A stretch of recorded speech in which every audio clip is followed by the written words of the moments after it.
You think she left because she fell out of love? No, she left because she stopped feeling your strength. Every relationship has a hidden economy. Power and respect are the currency. The moment you stop leading, you start losing value. And it doesn't matter how much you provide, protect, or please. Once she senses weakness, attraction dies.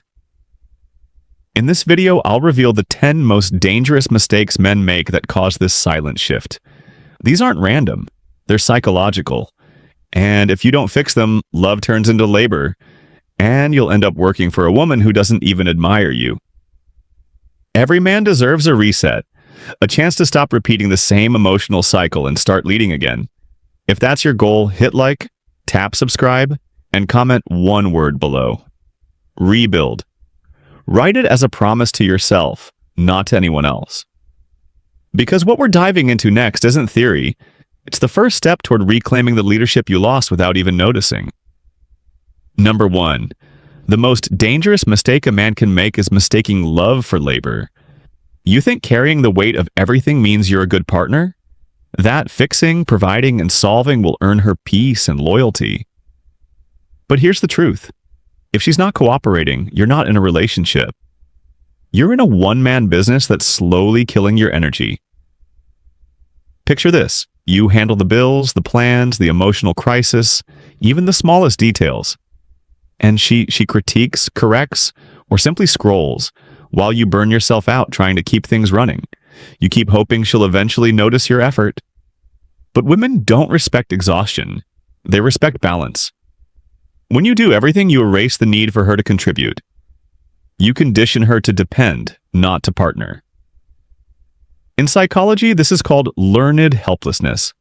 When one side always carries, the other stops learning how. A woman without a teamwork mindset isn't cruel. She's conditioned. Society rewards women for receiving, not for building alongside. But as a man, if you accept that dynamic, you'll drown in silent resentment. The moment you start carrying her responsibilities, you stop leading and start serving. A healthy connection isn't about one person fixing while the other complains. It's about two people rowing in rhythm toward the same direction. The second she drops her oar, the boat starts spinning in circles, and so does your peace. Remember this, a relationship without mutual effort isn't partnership. It's emotional employment. And if she won't work with you, she's not building a life. She's borrowing yours. Number 2, you can't build something new with someone who's still haunted by what came before you. Most men don't realize this until it's too late, until they're trapped in a relationship where every moment feels like a comparison test they never signed up for. You meet her, she's charming, confident, says she knows what she wants, but as time passes, her words start to sound like echoes. Be more romantic, be more dominant, be more like. She never finishes the sentence, but you can hear the ghost in her tone. What she's really saying is, recreate the men who left their mark on me. That's not love. That's programming. Psychologically, every deep connection imprints emotional fingerprints. When a woman has had too many, too fast, too intense, she becomes less impressionable. Her responses aren't born in the present. They're triggered from memory. You can't teach her your rhythm because she's still dancing to someone else's beat. And here's where men lose themselves. They try harder. They adjust. They overperform. They chase after an invisible standard that was never meant for them. Until one day they realize they've been auditioning for a role already played. Understand this clearly. You can't rewrite her past by performing better in her present. You're not her fresh start. You're her sequel. And sequels rarely end well. The right woman doesn't need you to compete with her history. She's ready to create a new one with you. And that's the difference between a woman who's still comparing and a woman who's still capable of being impressed. Number 3, peace at any price is the most expensive deal you'll ever make. Every man who's been in love has done it. Swallowing his words, softening his truth, agreeing just to keep the calm. You tell yourself it's maturity, emotional intelligence, maybe even love. But deep down, you know you're not keeping peace. You're buying silence. Every time you fold when your values are tested, you make a silent trade, her comfort for your respect. And the moment she senses that pattern, she'll test you again. Not out of cruelty, but instinct. Psychology calls it dominance testing, the subconscious way people check if their partner still has strength behind their softness. Fail the test enough times and she'll stop seeing you as a leader. She'll start seeing you as a follower with good intentions. Women don't lose interest because men disagree. They lose interest because men dissolve. When you bend too much, you stop being a partner and start being an accessory, an emotional cushion, not a man with direction. True compromise isn't surrender. It's alignment. It's two people meeting at a middle ground that still honors both sides' integrity. But when you're the only one doing the bending, the relationship isn't balanced. It's built on your fear of conflict, and fear never earns respect. So next time you feel that urge to give in just to keep things easy, pause.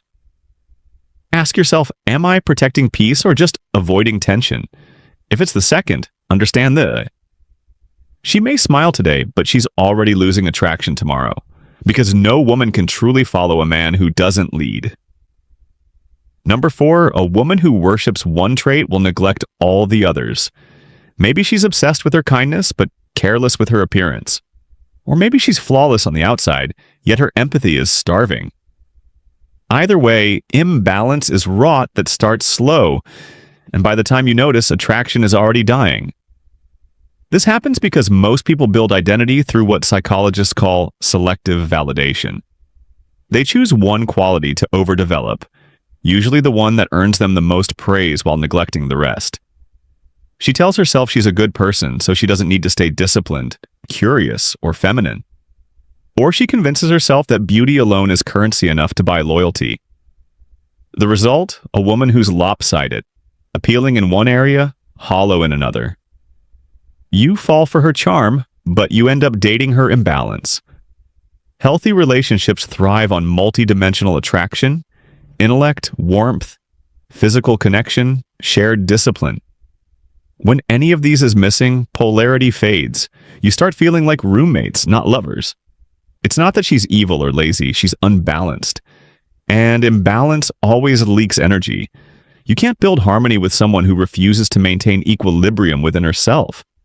Because when she stops valuing the full spectrum, her mind, her presence, her emotional control, she won't value yours either. So stop rewarding imbalance. Stop calling it depth when it's just neglect wearing perfume. The woman who keeps herself whole mentally, emotionally, physically is rare, but she's the only kind worth building with. Remember, attraction doesn't disappear by accident. It dies the moment balance does. Number 5, boundaries aren't insecurity, they're protection. Too many men have been conditioned to believe that setting limits makes them controlling. So they say nothing when their woman keeps a circle of just friends. Men who text late, compliment often, and wait silently for an opportunity. Here's the uncomfortable truth.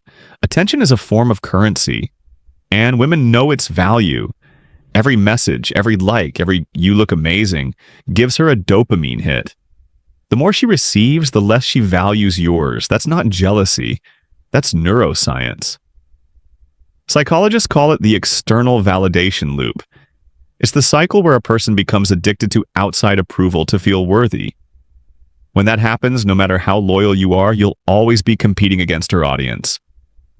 You'll give her love. They'll give her novelty. And novelty always wins when boundaries don't exist. You can't build intimacy in a room full of witnesses. Every extra man she allows into her emotional orbit dilutes your influence. What starts as friendly support can quietly evolve into emotional triangulation. She begins comparing you to them, quoting their opinions, even borrowing their validation to measure yours. That's how respect starts to fade. Not because she stopped loving you, but because she started entertaining too many options that keep her ego fed and her standards unfocused. Set boundaries early, not out of fear, but out of principle. Make it clear that emotional exclusivity matters just as much as physical loyalty. Because if her attention is a public resource, your relationship is public property. You don't need to control her. You just need to protect the space where loyalty actually lives, in focus, in restraint, and in respect. Number 6, Men don't stop caring because they're cold. They stop because nothing ever gets solved. It starts small. A few complaints here and there, then it becomes constant. Every conversation turns into a venting session. You listen, you try to fix things, but the same topics return like a broken record.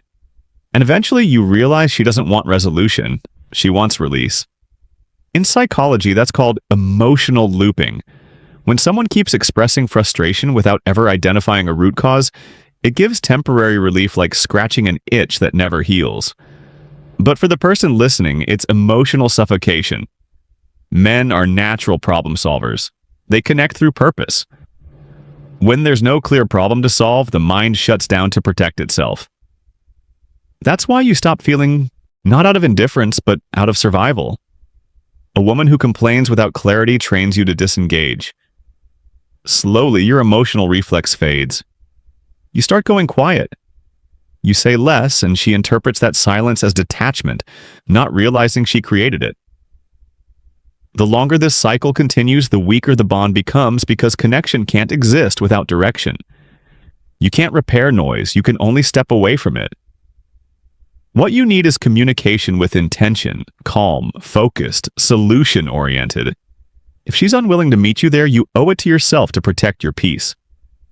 Remember, love isn't about endless talking. It's about solving, growing, and evolving together. And if every conversation ends in chaos, it's not a connection. It's emotional clutter. So when the noise gets louder than the love, choose silence. Not as retreat, but as self-respect. Number 7, love without respect is slow poison. It doesn't kill you overnight. It erodes you quietly. Every time you let her speak over you, mock your values, or test your patience without consequence, a piece of your self-worth dissolves. You tell yourself she still loves you. Maybe she does. But here's the truth. Love can coexist with disrespect. And when it does, it's lethal. Men often chase affection like it's proof of value. You crave her warmth, her words, her attention. And in that craving, you ignore the absence of respect. You think love is enough to fix it. It never is. Respect is the spine of attraction. Without it, love collapses into chaos. Psychologists call this dominance testing, a subconscious behavior where one partner pushes limits to measure the other's strength. When a man keeps forgiving disrespect, she stops believing in his boundaries. Once that belief is gone, attraction fades, because deep down, every woman wants to feel the presence of stability. A man who stands firm even when emotions rise. You can't build loyalty on love alone. Love is emotional. Respect is rational. Love fluctuates with mood, but respect endures through storms. That's why a woman may stop loving a man for a moment, but she'll never betray one she truly respects. Ask yourself, does she follow your lead because she trusts you or because she buys your persistence? If she doesn't see your boundaries, she'll eventually look past you. You don't need to demand respect. You need to embody it. When you stop tolerating disrespect disguised as passion, something changes. She either steps up or walks away. Either way, you win because you finally chose yourself over her approval.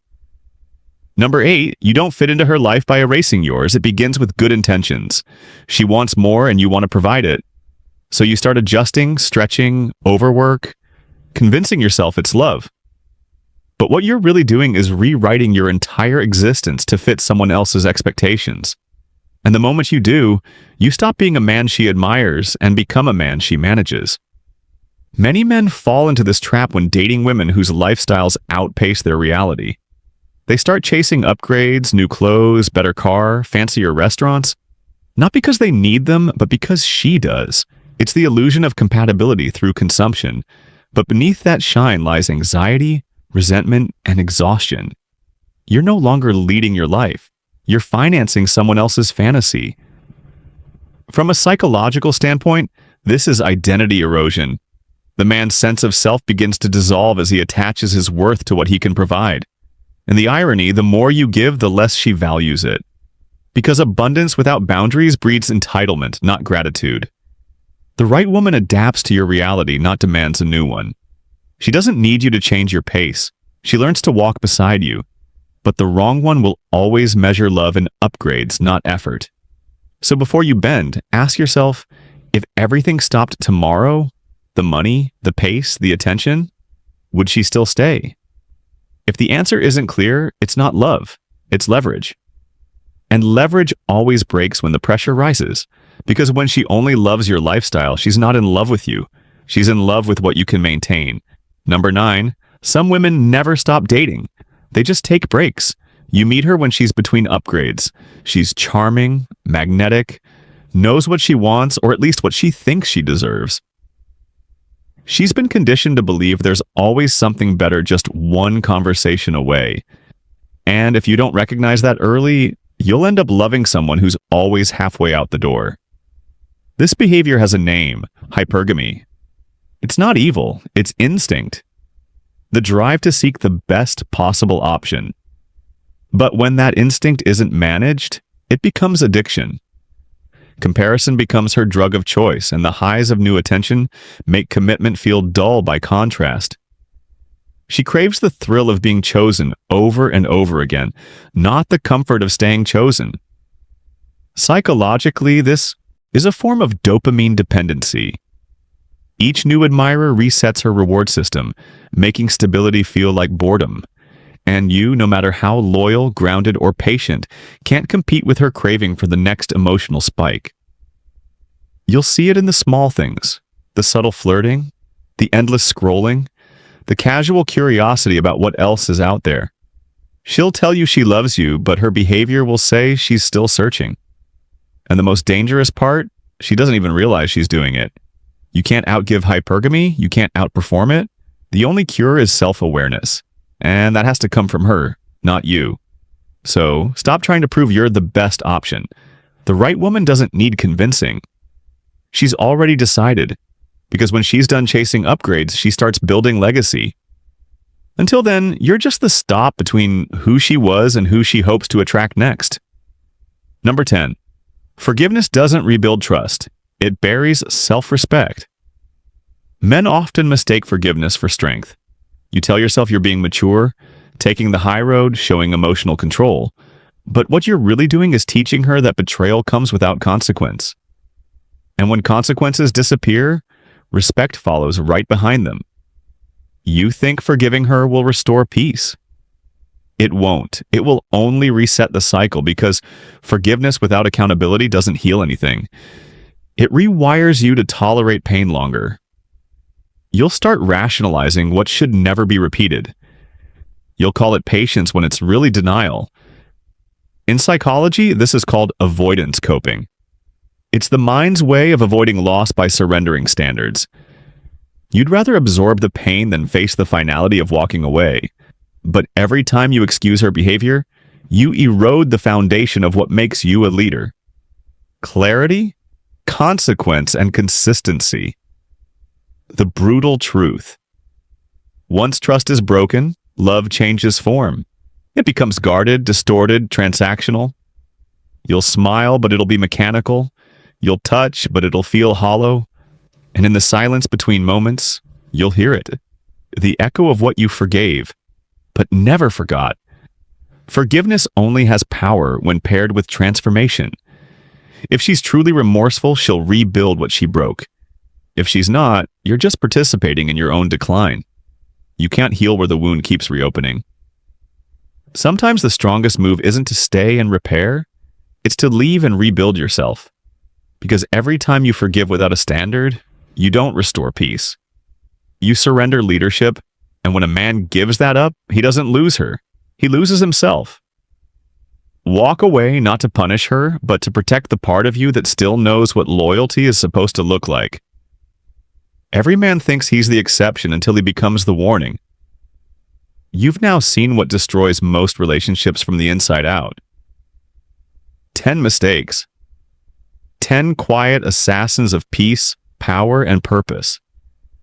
And the truth that ties them all together is simple. It was never about women. It was about you. About how much of yourself you were willing to trade away just to keep something that was never meant to be kept. You don't lose women because they're complicated. You lose them because you forget who you are while trying to keep them comfortable. You stop leading, you stop setting boundaries, you start negotiating your worth. That's how control slips away. Not in one explosion, but in 1,000 quiet concessions. The real danger in love isn't heartbreak, it's corrosion. The slow decay of masculine clarity. When you start tolerating disrespect, imbalance, or manipulation, you're not loving her. You're abandoning yourself. But here's the shift.